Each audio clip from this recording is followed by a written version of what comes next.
اعوذ باللہ من الشیطان الرجیم بسم اللہ الرحمن الرحیم۔ ڈیئر اسٹوڈینٹس، السلام علیکم۔ آج ہم جماعت نحو اردو کی کلاس میں سبق نمبر 8 جس کا عنوان ہے غلام، اس سبق کا بقیہ حصہ پڑھیں گے۔ ڈیئر اسٹوڈینٹس، اس سبق کے ابتدائی حصے میں آپ نے پڑھا کہ غلام کون تھا اور صاحب خانہ کے گھر کیسے پہنچا۔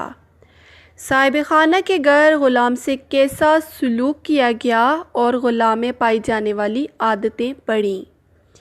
غلام کی عادتوں میں ہم اس کی چوری کی عادت کا پڑھ رہے تھے کہ اس نے رفتہ رفتہ صاحب خانہ کے گھر سے چیزیں چرانا شروع کر دیں، لیکن غلام کہتا ہے کہ گھر سے چیزیں تو میں چرا لیتا، مگر مشکل کیا تھی کہ میں ان چیزوں کو لے کر کہاں جاتا، کیونکہ میری دنیا تو صاحب خانہ کے گھر کی چار دیواری تک ہی محدود تھی۔ تو اس کی یہ مشکل آسانی میں کیسے بدلی، ہم اس سبق کو آگے پڑھتے ہیں پیراگراف نمبر 9 سے۔ سچ ہے خدا بڑا کارساز ہے، یہ مشکل بھی آسان ہوئی۔ ایک ماما آئیں، ہاتھ کی بڑی تیز تھیں، موقع ملتا تو گھر بھر میں جھاڑو دے دیتی۔ یعنی غلام کہتا ہے کہ اللہ تعالیٰ قادر مطلق ہے، اس نے میری اس مشکل کو بھی آسانی میں بدل دیا۔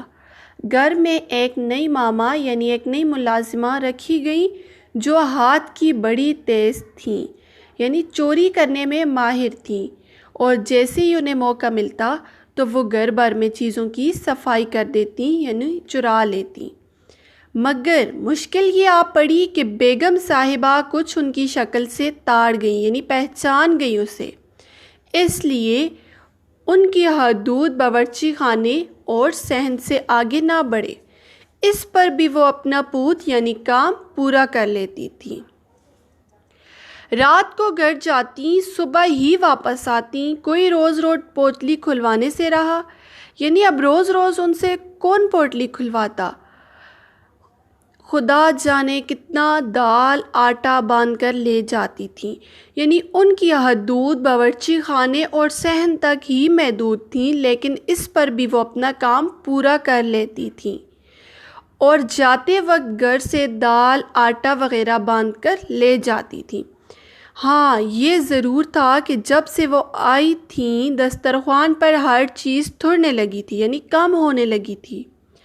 ہماری بیگم صاحبہ کی سمجھ دیکھو کہ بجائے یہ معلوم کرنے کے کہ کھانا کیوں کم پڑتا ہے الٹا غلہ بڑھا دیا۔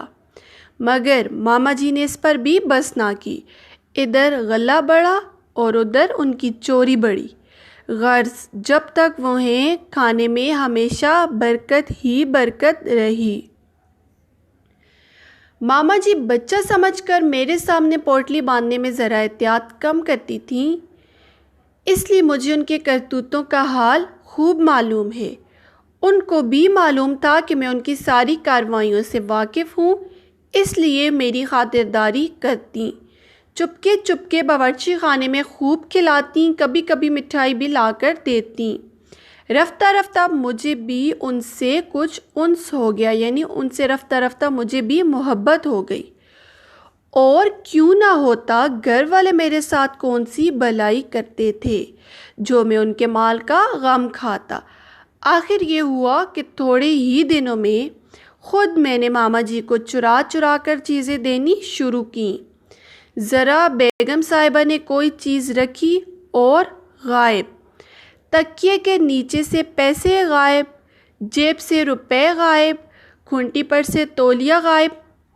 آخر یہاں تک ہوا کہ پٹاری میں سے سونے کا چھلا اڑ گیا، یعنی ایک صندوق میں بیگم صاحبہ کے سونے کا چھلا پڑا ہوا تھا، وہ بھی چوری ہو گیا۔ اب یہ چیزیں کیسے چوری ہوئیں، یعنی بیگم صاحبہ کی چیزیں غلام چرا چرا کر ماما جی کو دیتا رہا۔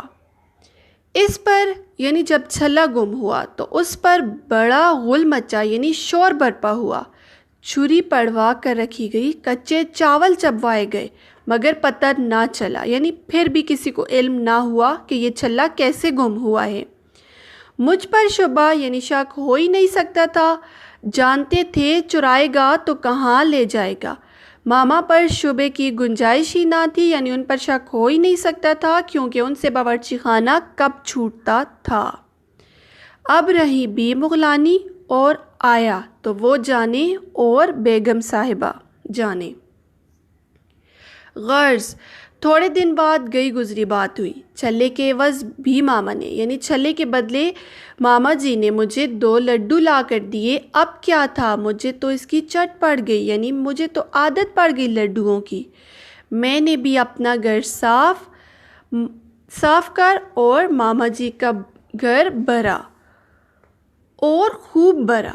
ان کی بیٹی کی شادی ہونے والی تھی، سارا جہیز ہمارے گھر سے یعنی بیگم صاحبہ صاحب خانہ کے گھر سے رفتہ رفتہ وہاں پہنچ گیا، یہاں تک کہ دری چاندنی اور مچھردانی تک اٹھ گئی، یعنی فرش پر بچھائی جانے والی سفید کلر کی قالین بھی اٹھ گئی۔ بیگم صاحبہ پریشان تھیں کہ یا اللہ سامان کے پر لگ گئے ہیں، ادھر رکھا ادھر غائب۔ آخر حاضرات کی ٹھہری، چھوٹی بی بی آئینے کے سامنے بٹھائی گئیں۔ جنوں کے بادشاہ نے ان سے چور کا حال پوچھا۔ چھوٹی بی بی تو میری جان کی دشمن تھی ہی، انہوں نے میرا نام لے دیا، کسی کو یقین نہ آیا، مگر بڑے سرکار کچھ کھٹک گئے، یعنی ان کو مجھ پر کچھ شک ہو گیا، شاید میرے اور ماما جی کے زیادہ میل جول سے ان کو کوئی خیال پیدا ہو گیا۔ ماما جی سمجھیں چلو یہ مال بھی ہضم ہوا۔ ایک دن مجھ سے کہا، دیکھو بیٹا، ابھی بیگم صاحبہ پٹاری میں چمپا کلی، گلے میں پہننے کے زیور کو کہا جاتا ہے، چمپا کلی رکھ کر کوٹھے پر گئی ہیں۔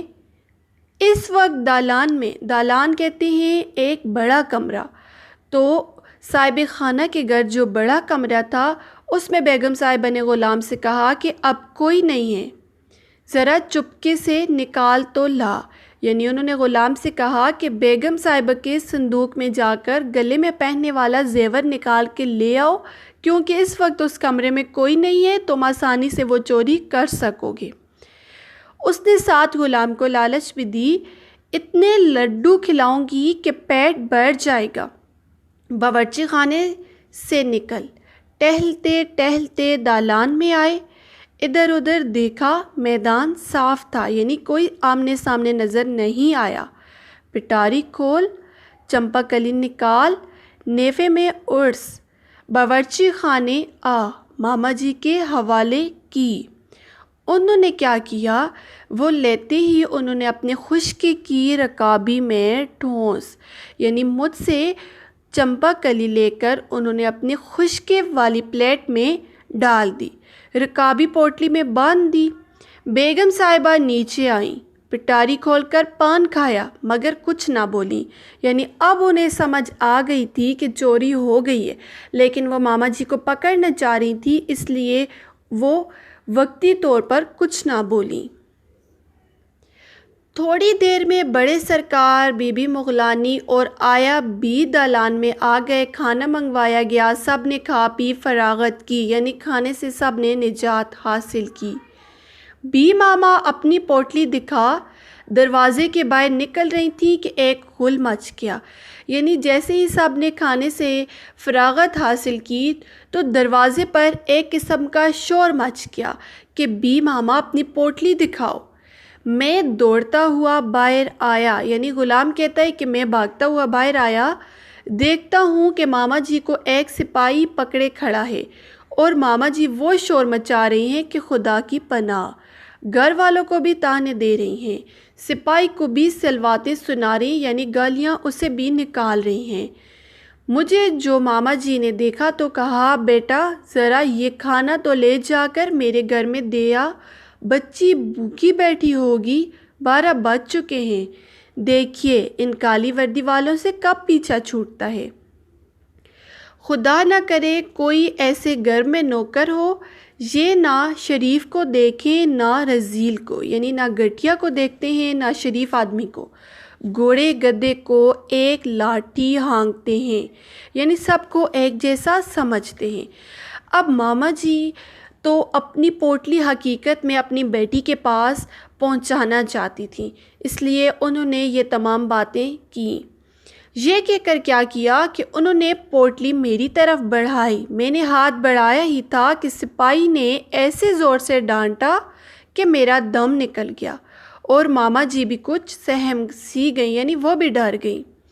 اتنے میں داروغہ جی بھی آ گئے، یعنی بڑے تھانے دار بھی آ گئے۔ کچھ لوگ اور جمع ہوئے، پوٹلی کھلوائی گئی، خشکے میں سے چمپا کلی نکلی۔ یہ دیکھ کر ماما جی بپھر گئیں، یعنی وہ اور غصے میں آ گئیں اور کہنے لگی ہیں یہ چمپا کلی میرے خشکے میں کہاں سے آ گئی؟ اب وہ ایک انجان بن رہی ہیں کہ جیسے ان کو کچھ پتہ ہی نہیں ہے، انہوں نے وہ چمپا کلی خود تو خشکے میں رکھی نہیں ہے۔ بیگم صاحبہ نے خود نکال کر مجھے خشکا دیا تھا، انہوں نے رکھ دی ہوگی۔ ہاں بابا، بڑے لوگ ہیں، آج خشکے میں مدعا چوری کا مال رکھ کر پولیس کے حوالے کر دیا، کل خدا جانے کیا کریں۔ نہ بابا نہ، میں اس گھر میں اب نہیں رہنے کی۔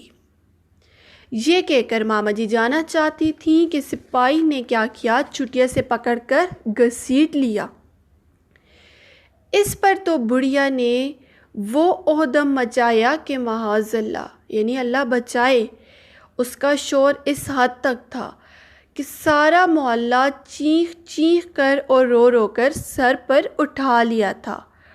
اس وقت تو میں نہیں سمجھا تھا، مگر ہاں اب سمجھا ہوں کہ غل مچانے سے اس کا کیا مطلب تھا۔ اس کا مکان قریب ہی تھا، یہ اپنی بیٹی کو نوٹس تھا، یعنی وہ اپنی بیٹی کو بتانا چاہتی تھی کہ مال گھر سے لے کر نکال دے۔ جو گھر میں وہ تمام چیزیں لے کر جاتی رہی صاحب خانہ کے گھر سے، اب اس کی چوری جو پکڑی گئی ہے وہ صرف چمپا کلی نکلی ہے، لیکن وہ اپنی بیٹی کو نوٹس کرنا چاہتی تھی کہ اپنے گھر سے چوری کا تمام مال لے کر نکل جائے۔ وہ بھی اپنی ماں کی بیٹی تھی، سمجھ گئی ہوگی اماں پر آفت آئی ہے، مال لے کر نکل رہی تھی کہ دوسرے سپاہی نے اس کو پکڑ کر ماں کے مال کے ساتھ ماں کے برابر لا کھڑا کیا، یعنی اب سارا مال بھی نکل آیا اور چور بھی پکڑے گئے۔ اس کے بعد کیا ہوا؟ اس کے بعد ہم سے پرسش شروع ہوئی۔ اب غلام کہتا ہے کہ پھر ہم سے پوچھ گچھ شروع کی گئی، مار سے ڈرایا، مٹھائی کا لالچ دیا۔ پھر ہم کو ان ماں بیٹی سے کیا دلچسپی تھی، مار کے ڈر اور مٹھائی کے لالچ سے سارا قصہ کہہ سنایا۔ اس کے بعد معلوم نہیں کہ وہ دونوں کہاں جنم رسید ہوئیں، کہ وہ دونوں کس جہنم میں گئیں، کہاں جہنم رسید ہوئیں۔ ہاں یہ ضرور ہوا کہ ہم سے جو وعدے ہوئے تھے ان کا پہلا حصہ بہت دل بھر کر ہم کو پہنچا دیا گیا۔ گھر میں اب بھی ہم رہتے ہیں، لیکن ماماؤں اور نوکروں سے ہم کو ذرا کم ملنے دیا جاتا ہے، اور بھائی اب ہم خود بھی سمجھدار ہو گئے ہیں، اگر کچھ چراتے ہی ہیں تو خود ہی کھا پی کر برابر کر دیتے ہیں، کسی کو دیتے دلاتے نہیں۔ بھلا سرکار کے مال میں جب ہم حقدار موجود ہیں تو پھر یہ مال دوسروں کو کیوں پہنچے؟ بچپنا تھا، غلطی ہو گئی، اللہ معاف کرے گا۔ اب غلام کیا کہتا ہے کہ جب مجھ سے پوچھا گیا تو میں نے مٹھائی کے لالچ اور مار کے ڈر سے سب کچھ گھر والوں کو بتا دیا۔ اس کے بعد کہتا ہے کہ ان ماں بیٹی کا کچھ پتہ نہیں چلا کہ وہ کہاں گئی، لیکن ہم سے جو وعدے ہوئے تھے ان کا حصہ ہمیں دے دیا گیا۔ کہتا ہے اس کے بعد گھر میں ملازموں سے ہمیں کم ملنے دیا جاتا تھا، اور کہتا ہے کہ اس کے بعد بھی میں چوری کرتا تھا، لیکن چوری کا مال خود ہی کھا پی لیتا تھا، کسی کو دیتا دلاتا نہیں تھا، کیونکہ وہ کہتا ہے کہ اب میں سمجھدار ہو گیا ہوں اور میں یہ سمجھتا ہوں کہ بڑے سرکار کے مال میں حقدار میں ہوں، تو پھر مال دوسروں کو کیوں دوں؟ پہلے جو دیا ہے وہ میرا بچپنا تھا، وہ میری غلطی تھی، اس پر اللہ مجھے ضرور معاف کرے گا۔ ڈیئر اسٹوڈینٹس، سبق کو غور سے سنیں اور سمجھیں۔ مجھے امید ہے آپ کو سبق کی سمجھ آئی ہوگی۔ نوٹس میں دیا گیا تمام کام اردو کی کاپی پر خوش خط لکھیں اور سوالات کے جوابات یاد کریں۔ امید ہے آپ اپنا کام مکمل کریں گے۔ اللہ حافظ۔